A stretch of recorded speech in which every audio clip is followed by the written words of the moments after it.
Hello, everyone, and thank you for attending today's webinar, Empowering Immune Monitoring with ELISpot Assays. I'm Vivian Xie, Digital Editor at Bioanalytical, and I'll be your host for today's event. Before I introduce you to our speaker, I'd like to quickly cover a few housekeeping items. Firstly, all the widgets are resizable and movable, so feel free to move them around to get the most out of your desktop space. You can expand your slide area or maximize it to full screen by clicking on the arrows in the top right-hand corner. Some networks cause slides to advance more slowly than others, so logging off your VPN is recommended. If your slides are behind, pushing F5 on your keyboard will refresh the page. You can find additional answers to some common technical issues located in the Help widget at the bottom of your screen. An on-demand version of today's webinar will be available approximately 1 hour after the webinar and can be accessed using the same audience link that was sent to you earlier.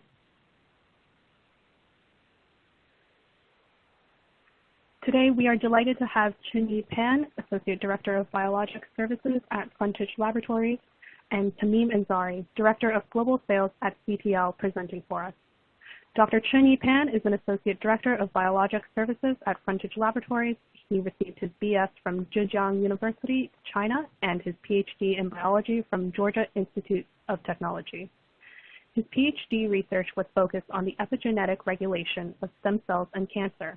Before joining Frontage in 2017, Dr. Pan worked as an NSF EBICS postdoctoral fellow in biomedical engineering at Georgia Tech, where he developed novel biosensor systems to monitor intracellular redox status during stem cell differentiation.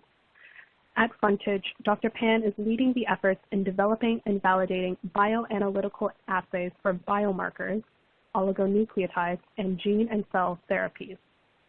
He has strong expertise in PK, immunogenicity, and biomarker assays based on various platforms, including ELISA, MSc electrochemiluminescence, quanteric Simoa, ELA, flow cytometry, and qPCR. Before working in a GLP and CLIA-regulated environment, he has been helping biopharmaceutical companies on preclinical and clinical drug development in various therapeutic areas.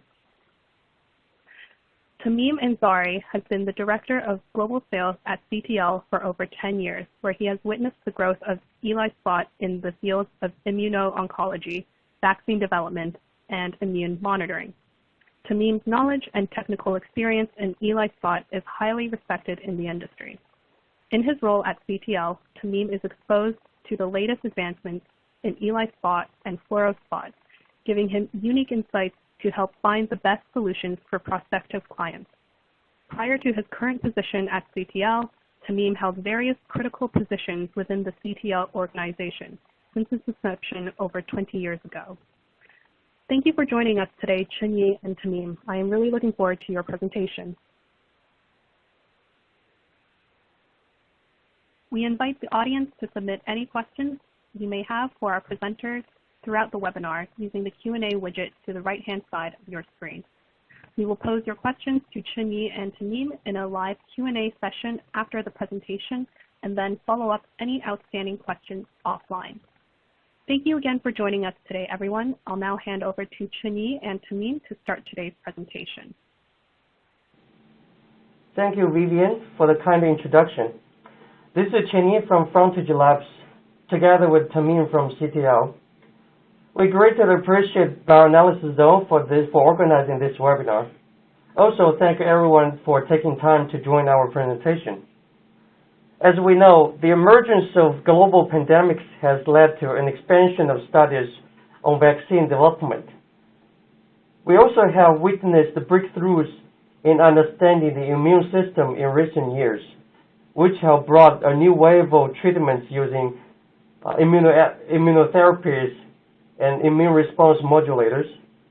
We believe it's a good time to conduct an overview of ELISpot, which is a powerful tool to monitor immune responses. Since the first description over 30 years ago, ELISpot has become the gold standard for different applications in the fields of infectious diseases, cancer, autoimmune diseases, transplantation diagnostics, allergy, and vaccine development. In this webinar, we strive to cover the following topics: advantages and applications of ELISpot assays, ELISpot platforms currently available, CTL immunospot analyzers and their applications, compliance requirements for data acquisition and handling, and a brief case study of interferon gamma ELISpot assay. ELISpot is one of the most sensitive techniques available to enable characterization of immune responses on a single-cell level. Its principle is similar to a sandwich ELISA assay. When immune cells are activated by a specific stimulus, they secrete the analyte of interest, which is captured by an antibody-coated ELISpot membrane.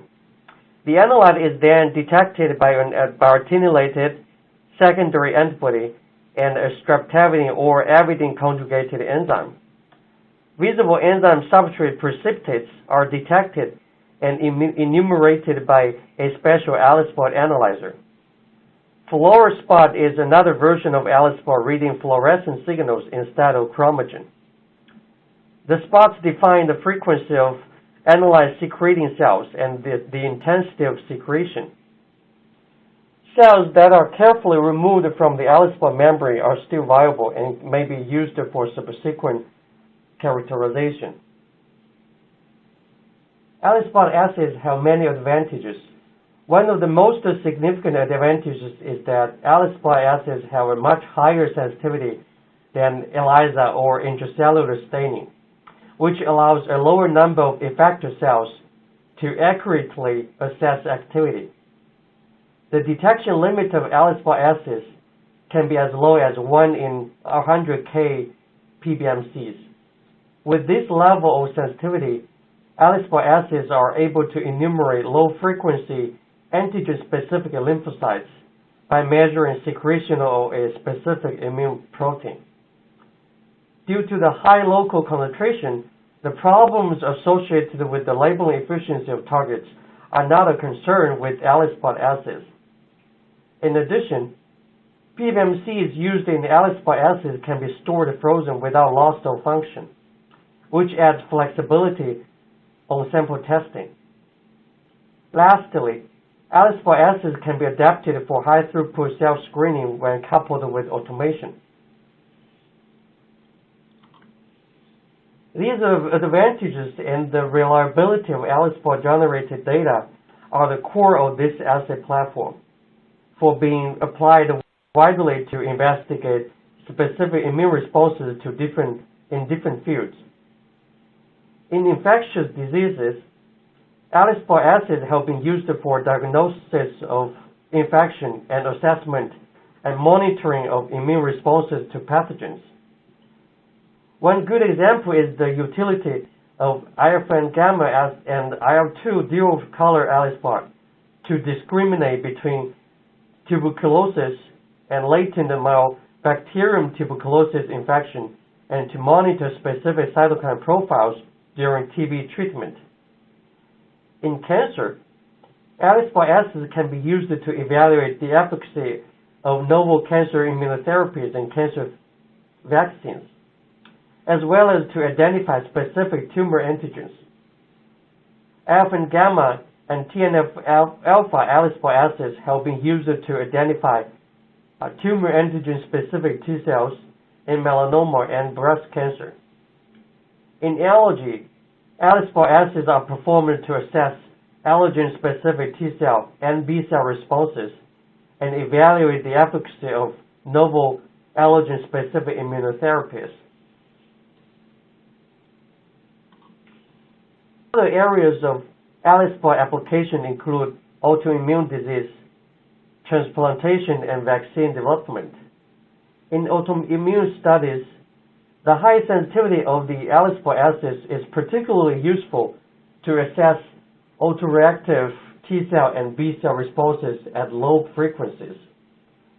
Many studies have used the ELISpot assays to examine cytokine production by antigen-reactive PBMCs.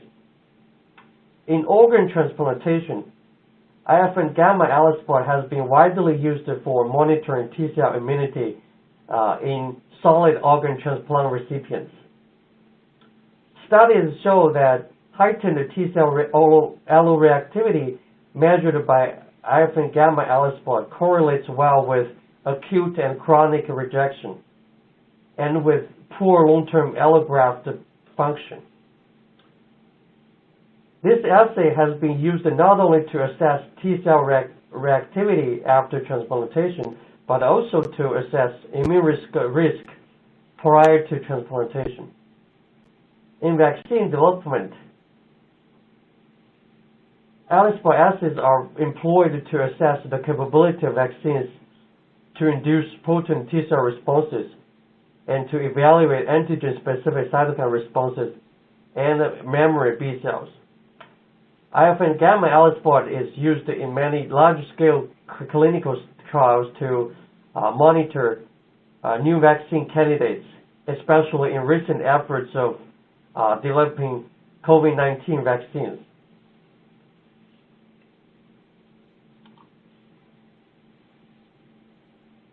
Most of these applications are focused on cytokine ELISpot assays. The most utilized ELISpot assay is the IF and gamma test, which is a marker for CD8 positive T cells and Th1 activation. But ELISpot can also be used to distinguish different subsets of activated T cells by using other cytokines. For example, IL-10 and TGF-beta are markers for regulatory T cells. IL-17A is a marker for Th17 cells. IL-4, IL-5, IL-10, IL-13, and IL-31 are markers for Th2 cells. IF and gamma, perforin, and granzyme B ELISpot assays are commonly used to evaluate antigen-specific cytotoxic T cells. Next, we'll dive into more details about ELISpot platforms and assay applications. Based on our knowledge, there are at least 5 ELISpot platforms available from different vendors. These include ImmunoSpot S6 analyzers from CTL, Astor and Iris ELISpot readers from Mabtech, Citation 7 cell imaging multimode reader from Biotech, iSpot and vSpot ELISpot readers from AID, and the last one, ELIScan from Elvis. Each platform has its own characteristics and applications, and we did a quick comparison here. ImmunoSpot S6 analyzers offer a variety of models based on the budget and scientific need. They are GLP compliant and can read a 2-color ELISpot and up to 8 analyte fluorospot assays on plates ranging from 10 cm to 384 wells. ImmunoSpot S6 analyzers can be applied for ELISpot and fluorospot assays, colony counting, viral plaque assays, single-cell imaging and counting, neutralizing assays, and histology slides. Mabtech, Astor, and Iris ELISpot readers can read ELISpot and full-color fluorospot assays on 96-well plates. They run in a plug-and-play mode and use a proprietary raw spot technology for unbiased signal processing. They are compliant with common regulations for electronic devices. Mabtech ELISpot readers are mainly designed for ELISpot and fluorospot assays. Citation 7 cell imaging reader from Biotech integrates many functions into a single device. It offers multimode reading for endpoint, kinetic, and spectral scanning, as well as Wells area scanning. It also has GLP capability. Citation 7 can do ELISpot and fluorospot assays, ELISA, live cell imaging, kinetic assays, single-cell imaging and counting, nucleic acid and protein quantification, histology slides, and 3D imaging. Similar to ELISpot S6 analyzer, ELISpot and vSpot readers from AID offer a variety of choices. They can read ELISpot and fluorospot up to 3 colors or different well formats. They are GLP and GMP compliant with automated models available for high-throughput analysis. AID ELISpot readers can be applied for ELISpot and fluorospot assays, colony counting, viral plaque assays, single-cell imaging and counting, neutralizing assays, HEP2 screening, and HLA screening. The last one, ELVIS ELIScan Plus, is a simple and low-cost ELISpot reader. It only works with 6-well to 96-well plates on ELISpot and viral plaque assays, as well as colony counting. Next, I will hand it over to Tamim. He will introduce CTL ELISpot analyzers and their applications, as well as compliance requirements for data acquisition and handling. Thank you, and I appreciate Frontage for inviting me to speak a little more about our analyzers, and while they're particularly well suited for today's demanding requirements. I want to first begin by focusing our attention on the backbone of the ELISpot platform, ELISpot and fluorospot assays. Both of these assays are performed in either 96 or 384 well formats, and these assays are primarily used to measure the frequency of analyte-producing cells, whether they be T cells, B cells, or other cell types. By now, everyone is already well familiar with single-color and two-color enzymatic ELISpot assays. Today, there's a growing appreciation for fluorospot assays, which reach beyond the 2-analyte enzymatic limit and offer significantly more information in the process. However, as was alluded earlier, the ELISpot platform is capable of much more than just ELISpot and fluorospot assays. In fact, more than half of our clients use our analyzers for non-ELISpot applications. Our system was functionally designed for a multitude of whole well assays where precise counting of large areas under different imaging conditions is important.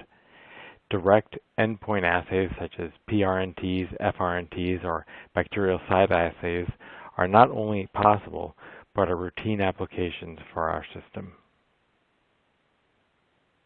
Having said that, regardless of what type of assay is performed, there are common requirements to all of them, at least in the regulated space.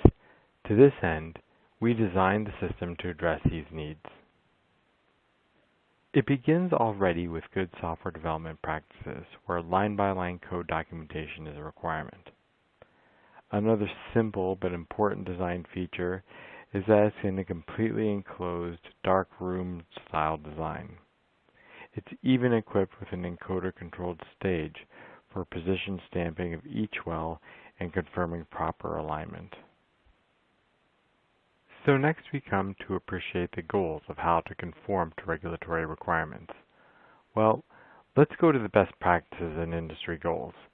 Those are to achieve reliability, precision, validity, integrity, security, and proof against tampering. These regulations are further parsed in CFR codes and sections and subsections of codes.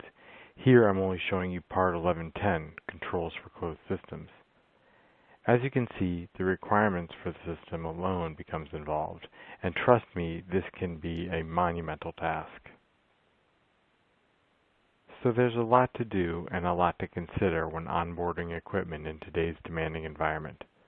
Surprisingly, although the vendor plays an important role, they are never exclusively responsible. For example, in the last example in Section K, Appropriate Controls of Systems, certainly an instrument vendor cannot be in control of physical locks to a room or company domain controls. Having said that, the instrument vendor is at least partially responsible for most of the requirements that need to be met. And to this end, we've incorporated the necessary regulatory requirements into our standard workflow. It's important to note that everything I show here uses the backbone imaging data handling platform regardless of what type of assay is being imaged, whether you're doing ELISpot, FluoroSpot, focus reduction neutralization tests, or whatever. Here I want to delve briefly in a handful of these requirements and just highlight how they're recognized and specifically addressed within the platform.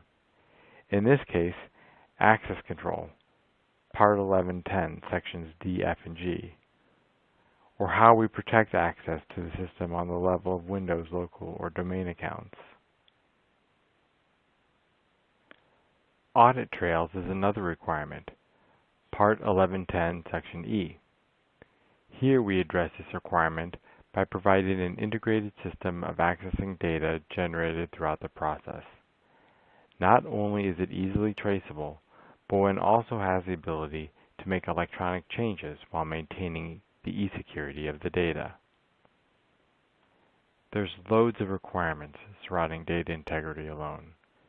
Basically, the core idea being that the data is secured in a tamper-proof format and that mechanisms for easy verification exist. All of these issues and requirements are fundamentally handled on a file level within our platform.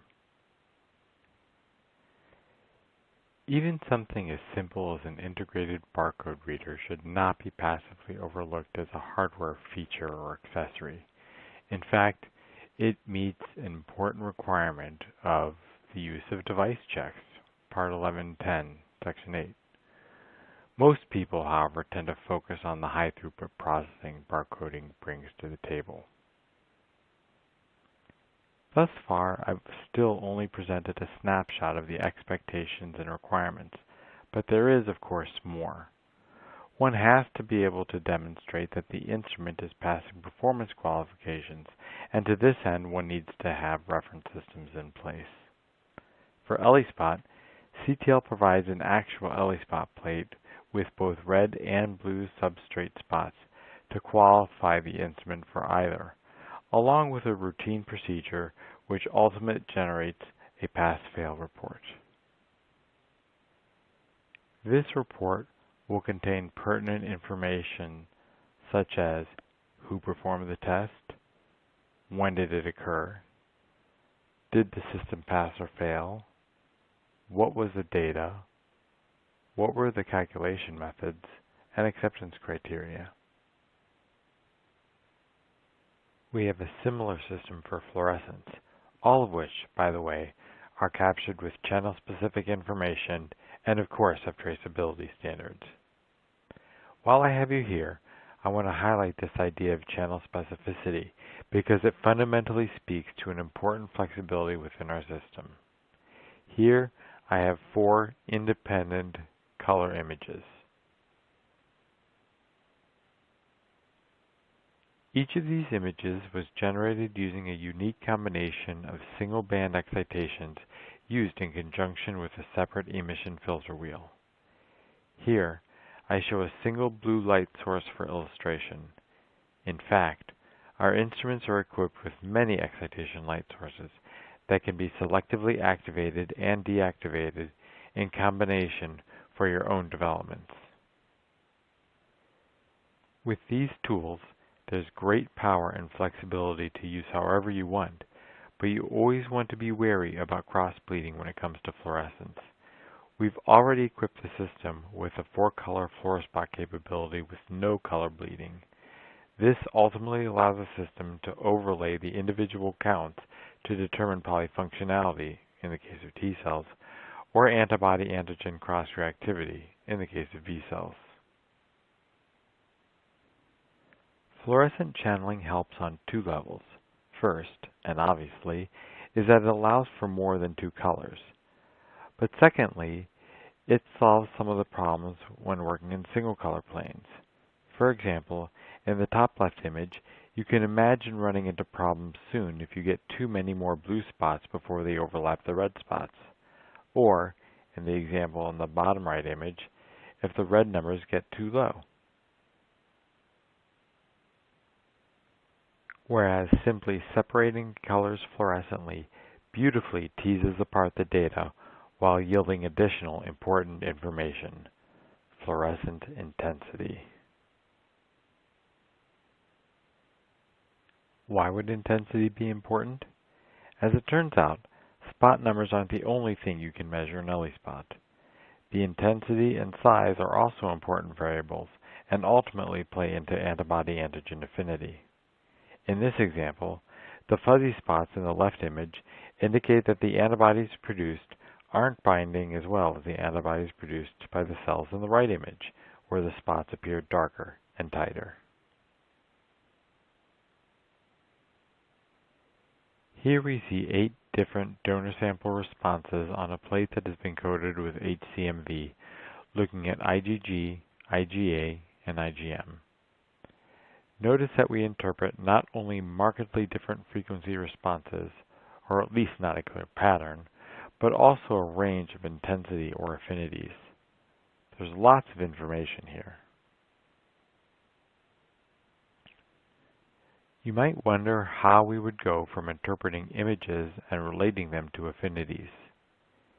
FCS flow output provides the answers.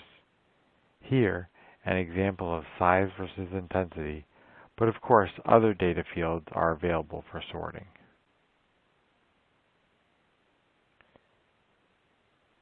There's a lot of scientific and compliance ELISpot fluorospot expertise built into our analyzers, but the same tools are equally applicable to a host of other endpoint assays. Here I should first acknowledge that, first and foremost, the system should be optically designed for the assay you're trying to measure. Trying to count objects on a petri dish with a confocal microscope is not a good idea. Our system was designed for this space. The second point which I want to carry through is simply about the diversity, the variation we begin to see with these assays. Here I'm showing 2 viruses, measles and mumps. This is a standard plaque reduction neutralization test, PRNT, and you can see how in one case counting is not an issue, whereas in the second case it's more perplexing.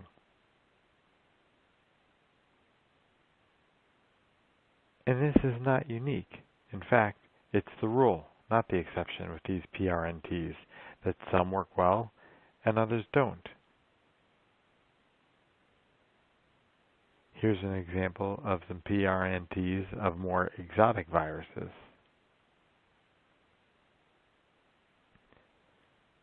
But interestingly, even strains within the same family can plaque differently. This is dengue. 2 different strains, one that plaques well and one that doesn't plaque well at all. I thought it would be interesting to see a side-by-side of SARS-CoV-1 and SARS-CoV-2. They look pretty similar, don't they? But more to the overall point is that these PRNT assays offer unique scanning and counting challenges which our BioSpot software is ideally suited to handle. Fortunately, many have circumvented these plaquing issues by modifying the assay and using a colorimetric detection system to interpret foci as a measure of virus infectivity. This modification actually brings many additional benefits to the table. First, it does not rely on plaque formation, assuming it was good to begin with. Secondly, incubation times are much shorter because you don't need the plaques to form, only foci. Third, it's more high throughput because foci forming assays are typically done in 96 well plates, whereas the PRNTs are done in typically larger well formats. But also that you can move to a fluorescent labeling system for more advanced analysis. Here are 2 examples, both respiratory viruses, where the presence of virus is being detected by fluorescently tagging an antibody that's specific to the virus. This simple detection system serves as the basis of neutralization assays, where one only needs to identify when a serum contains enough neutralizing antibody or other effector functions. The whole system can be made even more high throughput by engineering the virus to express different fluorescent proteins. Then, one can immediately see the efficacy of neutralizing antibody against multiple strains of virus with the same serum samples.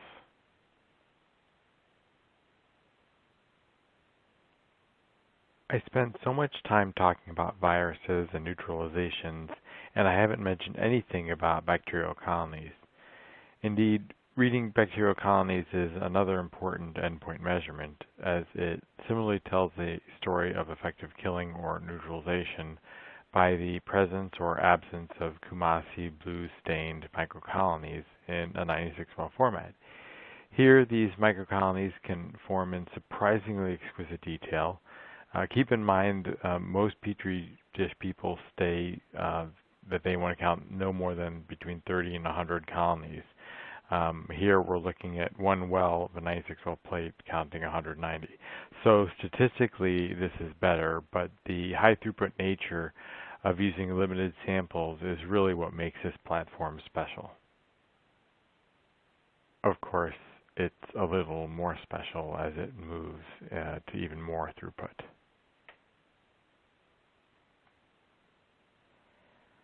I don't make this a main application of the ELISpot analyzer per se, since most labs already have dedicated cell counters, but as a nice accessory function, the ELISpot analyzer is also capable of performing fluorescent live dead cell counting. We have a dedicated cell counting software utility which automatically counts live dead cell numbers, documents the images, performs calculations, and ultimately generates electronic reports for your records. So it certainly is a good utility to have with the system. I should close by talking about automation. CTL has automation solutions to meet varying throughput and flexibility demands. Our automation options are readily available to connect to any of the CTL family of analyzers. We believe that our automation solutions, in conjunction with the compliance expertise and demonstrated range of applications, makes the ELISpot system the ideal instrument to jump into client projects at any and every level. As Tamim just introduced, ELISpot S6 Analyzer is a powerful tool to address various technological needs by the scientific community, especially during the global COVID-19 pandemic. The COVID-19 pandemic has affected millions of people worldwide, and the scientific response to this crisis has been extraordinary. And we witnessed an explosion of vaccine development. In establishing SARS-CoV-2 immunity, the antiviral T-cell response absolutely plays a fundamental role. As a cytokine produced by activated T-cells, alpha gamma is an important biomarker for assessment of virus-induced T-cell immunity in COVID-19 patients and vaccine-induced T-cell response. Thereby, alpha gamma ELISpot assay has been widely employed to facilitate the development of COVID-19 vaccines. Here we present a brief case study for alpha gamma ELISpot as one of our efforts in joining the global engagement.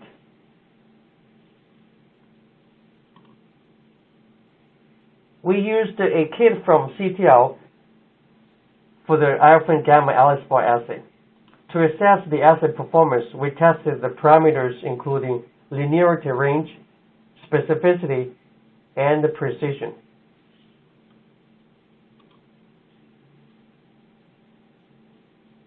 Frozen PBMCs from 3 healthy donors were stimulated with CEF peptide pool and tested for linearity of dilution from 800K to 50K cells per well in triplicate. For each donor, the proportionality of signal was expressed as a percentage of 400K cells. This table shows the proportionality was observed down to 200K cells per well. Below that number, a linear response wasn't obvious. The regression of signal versus cell number confirmed a linear range of IF and gamma response from 800K to 200K cells with high R-square values and significant p-values. To address the specificity of T-cell activation, PBMCs from 3 healthy donors were stimulated with CEF peptide or a negative antigen control, actin. Although 3 donors had a very different baseline IF and gamma secretion, all the donors were significantly induced for IF and gamma production by CEF peptide.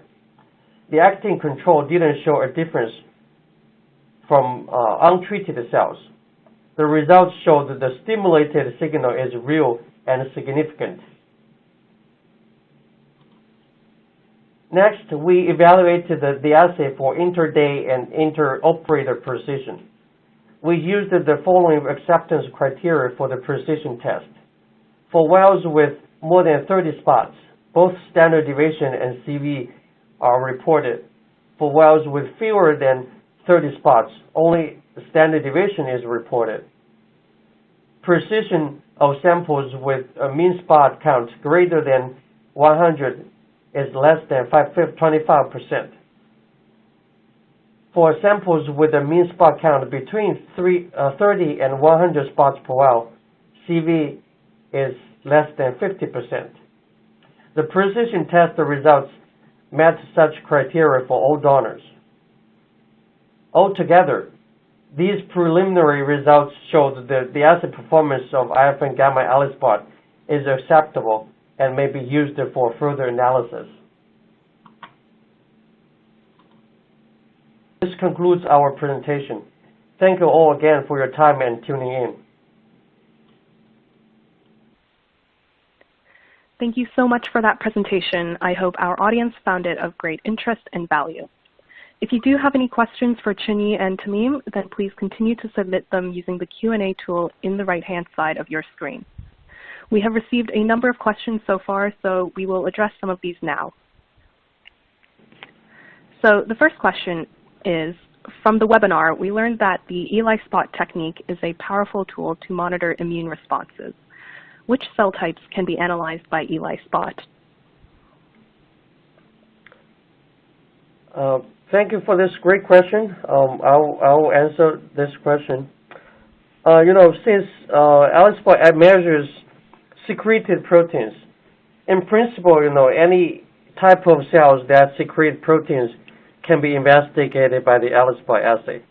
However, so far the technique has mainly been used for assessment of cytokine secretion by antigen-activated T cells and antibody secretion by B cells. If you need to analyze adherent cells with ELISpot, these cells will need to be lysed and removed from the plate before proceeding with the detection step. Great, thank you. Our second question is, I'm sure you've seen a lot of businesses since the start of the pandemic. Can you give us any insights with regards to trends in what people are doing? Yeah, this is, to me, I think that's a great question. As much as I'd like to say that there's a clear winner, I cannot. We've seen significant growth in all of these different assays. To be honest, I don't think there's a distinctive trend line to report.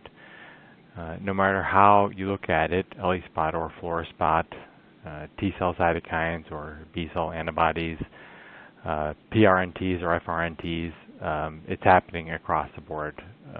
No clear winner so far. Great, thank you. Next question, since there's no regulatory guidelines on how to validate ELISpot assays, what are the common practices in the industry to use ELISpot in clinical trials? Yeah, I think I can answer this question. Yeah, this is definitely a great question, and which is exactly what is needed for the field.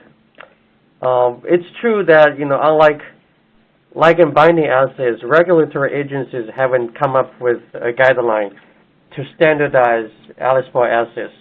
However, throughout the 30 years of practice, the scientific community and industry have created optimized protocols and guidelines on ELISpot assays. Now, the audience may refer to several papers published by Sylvia Janitsky and Holden Macker, with other researchers on global harmonization studies, which represent the efforts of standardizing the ELISpot assays. These harmonized guidelines are normally what we can follow, when we perform the ELISpot assays. Mm-hmm. Next question. I enjoyed your presentation on compliance features and wanted to know more about the reference plates. Is spot count the only reference measure? Yeah, it's another great question. And the answer is yes and no, actually. It really depends on the application. So the spot count is relevant only if it is the important endpoint readout. If your application only measures total fluorescent intensity, for example, we would employ other reference characteristics of the reference plate, not just the spot count. Great. Next question. What are the common issues we need to pay attention to ensure the performance of an ELISpot assay? I think, if you are developing a novel ELISpot assay, it will be critical to choose highly specific antibodies and find the optimal concentrations of, the concentration of captured antibody. But in most cases, there are ELISpot kits available from various vendors. These kits are normally optimized for robust assay performance. I think while performing the ELISpot assays with these kits, there are still some precautions to keep in mind to ensure the assay performance. There are what I can think of are first, proper preparation and handling of PBMCs are critical, to ensure best assay performance. Because the viability of the PBMCs should be at least 80%. Over 90% will be ideal for the ELISpot. Second, the appropriate stimulus and time of stimulation may be tested to find the best signal induction. And third, when seeding the cells, it's important to have the cells evenly spreaded and don't move the plate during the incubation. These are some common issues I can think of that we need to pay attention while performing the ELISpot assays. Of course, there can be other issues, arise in a specific ELISpot test. Great. And I think this will be our final question. Have you noticed a preference for enzymatic versus fluorescence ELISpot? I think I can take that. In brief, when you take the market as a whole, single color enzymatic ELISpot is the leader, still is the leader. However, fluorospot assays have been growing rapidly ever since they entered into the market. At the end of the day, there are multiple issues to take into consideration, whether one wants to pursue ELISpot or fluorospot. Issues such as sensitivity, multiplexing, overall price of the project, and the speed at which you want to run the assays. So all of these types of considerations need to be thought through up front before deciding which method is going to be better for you. Great, thank you. I'm afraid that is all we have time for today, so we will address all the other questions offline. If you do have any other questions for Chinyi and Tamim, please feel free to send them to webinars@bioanalysisZone.com.